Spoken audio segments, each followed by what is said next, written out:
It becomes quite difficult when you need to copy text paragraph from an image and you can't find any solution.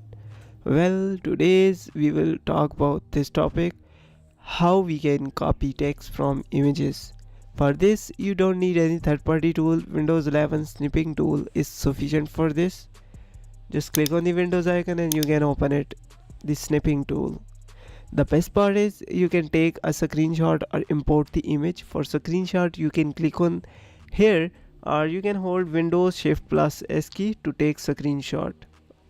Even though you can also make a video clip. And for importing the image file, just open the snipping tool and click on these dots and open file. Once you open the file, you can import any image into it. Now if you want to copy all these text, just click here, take action, and it will copy all the text from the image.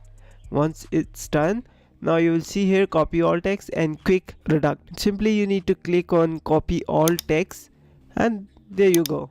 Now you can paste it anywhere. All the text and format has been copied. That's it guys for today's. I hope you liked today's video. If you have any question, please ask in the comment section. As you know, Windows Fixer is a channel that works on suggested topics that you guys suggest or ask about in the comment section. Anyways, have a good day. Bye bye.